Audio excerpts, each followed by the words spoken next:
every time I thought something was wrong, it up even more. That pretty much sums up Mike Tyson's life. There was something about the champ that made every bad situation much, much worse. Tyson's a fascinating athlete, celebrity, and criminal. He seems like the perfect candidate for Greg Gillespie's brand of image rehabilitation, or at least magnification, since he's done similar things with complex public figures like Tonya Harding and Pamela Anderson to great critical success. Mike, which is on Hulu, was made by Gillespie's friend Steven Rogers, who also wrote I, Tonya. Gillespie directs 2 episodes and is an executive producer for Mike. Both men want to tackle what is probably their most complicated subject to date. They know that you can't tell Mike Tyson's story without going into some of the very dark parts of his life. And the fact that Mike isn't happy with this unofficial version of his life story almost gives the whole project more credibility. Yeah, baby. Yeah. Thank you. Oh, now this move's gonna surprise you, Mike. Mike, come here. Come here. Now watch.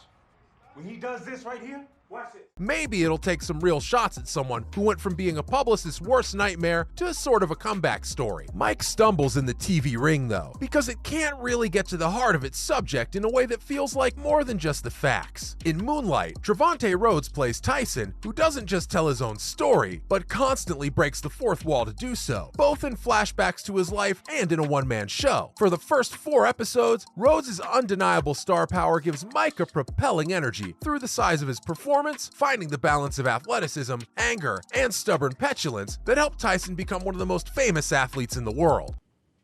I don't want you going back to Brownsville getting into trouble. Mike, I'm doing this for you, not to you. All right? Each half-hour episode focuses on a major event in Tyson's life, starting with his childhood and moving through his development under Cus D'Amato, Harvey Keitel, in the 2nd episode. We're introduced to Robin Givens, Laura Harrier, in the 3rd, the big personality of Don King, Russell Hornsby, in the 4th, and then giving the narration job to Desiree Washington, Lee Eubanks in the 5th, and the last one sent for press. If it seems like a lot, it is. And Mike is one of the few shows from the streaming era that could have been longer. The people in Tyson's life who aren't him come off as shallow. I'm not gonna lie about anything in this show. I'm gonna tell you guys everything. I'll be completely honest with you guys. You know, sometimes I think of myself back then. I took all those trips to the psych ward and stuff. Especially D'Amato and Givens. However, the fact that they feel like plot devices could be on purpose, since Tyson isn't the most reliable narrator. But they don't even feel like the inflated versions of the important people in our lives that our memories often make. Hornsby works around this problem in the 4th episode by giving King so much charm that you might wish the show was called Dawn. Eubanks does a great job in an episode that tries to figure out how to tell that horrible part of Tyson's history by taking the main character out of the ring. I think Tyson does this on purpose, but it doesn't always work. Call her. I want my mom to know that I'm good at something. Okay. To believe it if a white man tells her. All right. Come on. Mike, I want to talk to you for a second. Seriously. It always draws attention to the story it tells and who's telling it. For example, the Givens saga shows the violence that's said to have happened between Tyson and Givens, but it takes away a lot of its power by showing a fight between Tyson, Givens, and Givens' mother in stylized slow-mo. Tyson's often seem reluctant to show the dark energy that drives him, so it makes sense that Mike would have the same problem. However, this makes us feel like we've heard this story before. Even back then, a lot of it smelled like because the story's always changing. Mike is often more of a style exercise than something new and interesting. For example, after a fight with Givens, Tyson looks directly at the camera and says that's when she told him she had a miscarriage and lost their baby. He then says the same thing over narration. It's not from Robin because his voice is drowned out by the mix. These decisions are interesting, but mostly on an intellectual level rather than an emotional one. They're also often shallow and showy, not adding to the Mike Tyson legacy or changing how people see him. Even giving the 5th episode to Washington seems like a bit of an easy way out, as if the writers didn't know what Tyson would say and didn't want to put him on the spot. I can't believe you're just 13 years old. Yes, sir. You have a natural talent, Mike. You looked splendid.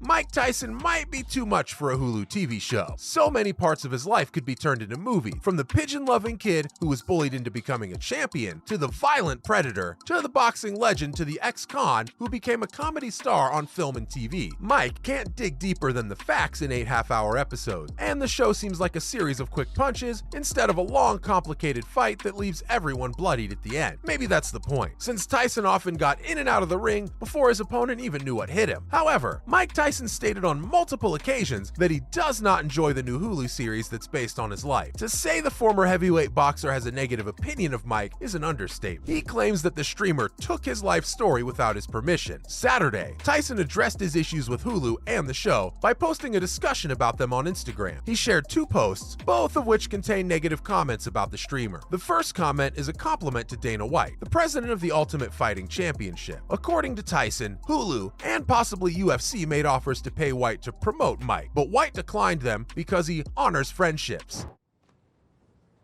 You'll see him anytime. You think that you'll do a better job than me? He know right from wrong, but he don't care. I'll see he stays out of trouble. Tyson claims that the show's based on his life and that it tells the story of a slave master takeover story. Hulu tried desperately to pay my brother Dana White millions of dollars without offering me a single dollar to promote their slave master takeover story about my life. Tyson wrote in his essay, "My life was used as a backdrop for the story about a slave master taking over a company. Because he places a high value on friendship and treating others with respect, he chose not to accept it. I'll never forget what he did for me, just like I'll never forget what Hulu stole from me." It's European. Camille likes it. When people hear my accent, they know I'm a guy from the streets. Not long after that, Tyson published a second post on his blog that contained negative comments about Hulu. "I disagree with what they said about my life," the person said. "Not in 1822. It's 2022. They stole the story of my life without compensating me in any way. I'm just that the people in charge at Hulu can put up for auction, is what they think of me." This isn't the first time that Tyson is engaged in such behavior. He's expressed unfavorable opinions regarding the program. It's gotta be with that old guy.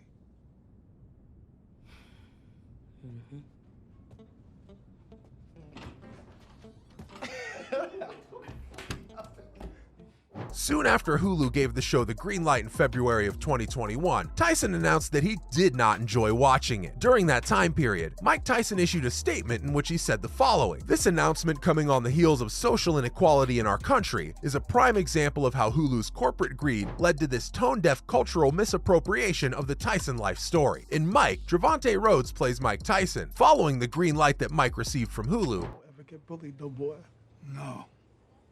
Your superiority is undeniable. They'll love you as much as they fear you.